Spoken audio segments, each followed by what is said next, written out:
ತಮ್ಮೆಲ್ಲರಿಗೂ ಮುಂಜಾನೆಯ ಶುಭಾಶಯಗಳು. ಈಗಾಗಲೇ ನೀವು PUC ಮುಗಿಸಿಕೊಂಡು BA ಪ್ರಥಮ ವರ್ಷಕ್ಕೆ ಪ್ರವೇಶ ಪಡೆದಿದ್ದೀರಿ.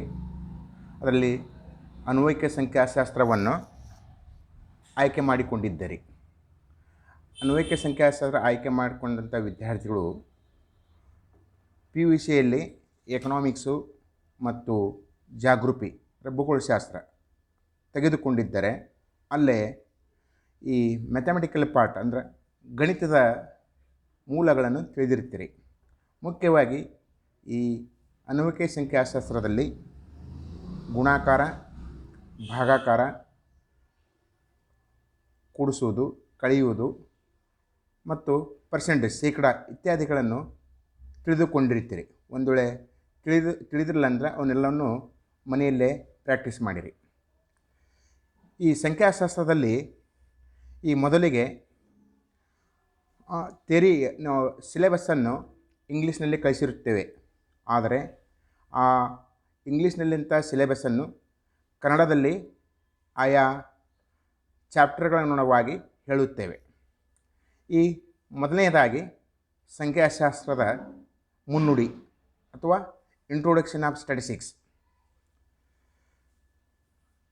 ಮೊದಲಿಗೆ ಸಂಖ್ಯಾಶಾಸ್ತ್ರವನ್ನು ಮಹಾರಾಜರು ಬಳಸುತ್ತಿದ್ದರು. ಅಂದರೆ ನಾವು ತಿಳಿದೆಯೋ ಸದಾ ಅವಲೋಕನಗಳ ಆಲೋಚನೆಯಲ್ಲಿ ಮಗ್ನರಾಗಿರುತ್ತೇವೆ. ಸಾಮಾನ್ಯವಾಗಿ ಇಂಥ ಅವಲೋಕನಗಳುಳ್ಳ ಅಂಶಗಳನ್ನು ಸರಳವಾಗಿ ಪಡೆದರೂ ಕೆಲವೇ ಸಮಯದ ನಂತರ ಬೇಗನೆ ಮರೆಯುತ್ತೇವೆ. ಕಾರಣ ಬೇಕಾದ ವಿಷಯದ ಅವಲೋಕನಗಳನ್ನು ಸ್ಪಷ್ಟ ಹಾಗೂ ಸೂಕ್ತವಾಗಿ ಪ್ರಸ್ತುತಪಡಿಸುವ ಹಂಬಲ ಮಹತ್ವದ್ದಾಗಿರುತ್ತದೆ. ಬೇರೆಯವರು ಈ ಸಂಖ್ಯಾಶಾಸ್ತ್ರವನ್ನು ಅನ್ವಯಿಸಲು ಹಾಗೂ ಸದುಪಯೋಗ ಪಡೆದುಕೊಳ್ಳಲು ಸಕಾರಗೊಳಿಸುತ್ತೇವೆ. ಇಂಥ ಹಂಬಲ ಅಥವಾ ಹವ್ಯಾಸ, ಪ್ರಸಂಗೋಚಿತ ಚಿಂತನವೇ ಈ ಪ್ರಸ್ತುತ ಕೃತಿಯ ಉದ್ದೇಶವಾಗಿರುತ್ತದೆ ಅಥವಾ ಈ ಚಾಪ್ಟರ್ದ ಉದ್ದೇಶವಾಗಿರುತ್ತದೆ. ಸಂಖ್ಯಾಶಾಸ್ತ್ರದ ಹಿನ್ನೆಲೆ. ಸಂಖ್ಯಾಶಾಸ್ತ್ರದ ಪರಿಕಲ್ಪನೆ ಮಾನವ ಜನಾಂಗದಷ್ಟೇ ಪ್ರಾಚೀನವಾದದ್ದು. ರಾಜನೈತಿಕ ಅಂಶಗಳನ್ನು ಬಿಂಬಿಸುವ ಲ್ಯಾಟಿನ್ ಭಾಷೆಯಲ್ಲಿ ಸ್ಟೇಟಸ್ STATUS, ಆದರೆ ಇಟಾಲಿಯನ್ ಭಾಷೆಯಲ್ಲಿ ಸ್ಟ್ಯಾಟಿಸ್ಟಾ STATISTA ಎನ್ನುವ ಪದಗಳಿಂದ ಬಂದಿದೆ. ಇದೇ ಸಮಾನಾರ್ಥದಲ್ಲಿ ಜರ್ಮನ್ನರು ಸ್ಟ್ಯಾಟಿಸ್ಟಿಕ್ STATISTIC ಎಂದರೆ, ಇಂಗ್ಲೀಷರು ಸ್ಟ್ಯಾಟಿಸ್ಟಿಕ್ಸ್ ಈಗೇನು ನಾವು ಉಚ್ಚಾರ ಮಾಡುತ್ತೇವೆ ಸ್ಟ್ಯಾಟಿಸ್ಟಿಕ್ಸ್ ಎಂದು ಅಂಗೀಕಾರ ಮಾಡಿಕೊಂಡರೆಂದು ಭಾವಿಸಲಾಗಿದೆ ಅಥವಾ ತಿಳಿಯಲಾಗಿದೆ. ಇಂಗ್ಲೆಂಡ್ನಲ್ಲಿ ಸಂಖ್ಯಾಶಾಸ್ತ್ರವನ್ನು ಜ್ಞಾನಶಾಖೆಯ ನೆಪೋಲಿಯನಿಕ್ ಯುದ್ಧಗಳ ಸಮಯದಲ್ಲಿ ಅಸ್ತಿತ್ವಕ್ಕೆ ಬಂದಿತೆನ್ನಲಾಗಿದೆ.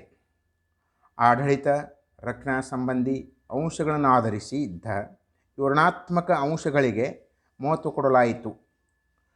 ತತ್ಪರಿಣಾಮವಾಗಿ ಇದರ ವ್ಯಾಪ್ತಿಯು ವಿಸ್ತರಿಸುತ್ತಾ ಹೋಯಿತು. ಅಂದರೆ 17ನೇ ಶತಮಾನದ ಮಧ್ಯದಲ್ಲಿ ಚೆವಲಿಯರ್ ಡಿ ಮೇರ್ ಎನ್ನುವ ಜೂಜುಗಾರ, ಹೀಗೆ ನಾವು ಇಸ್ಪೆಟ್ಟು,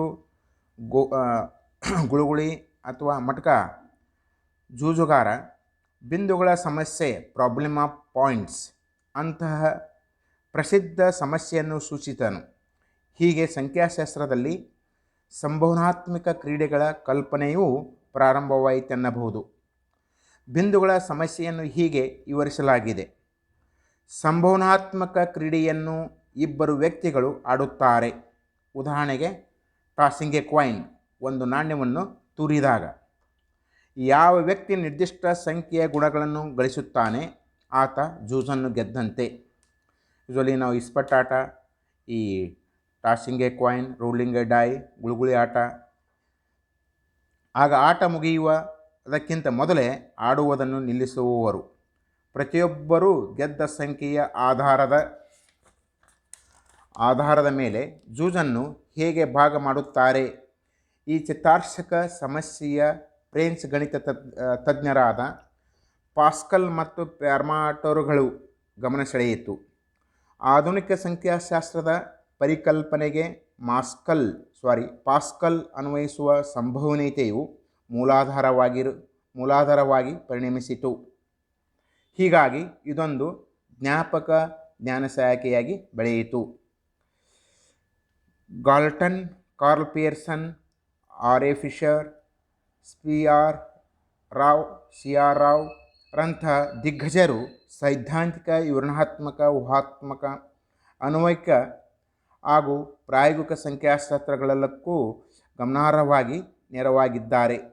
ಇತ್ತಿತ್ತಲಾಗಿ ಗಣಿತಾತ್ಮಕ ಸಂಖ್ಯಾಶಾಸ್ತ್ರದ ಬಗ್ಗೆ ಮಹತ್ವ ಸಂಶೋಧನೆಗಳು ಆಗಿವೆ. ಮುಂದಿನ ವರ್ಗದಲ್ಲಿ ಸಂಖ್ಯಾಶಾಸ್ತ್ರ ಅರ್ಥವನ್ನು ತಿಳಿಸುತ್ತೇನೆ. ಧನ್ಯವಾದಗಳು.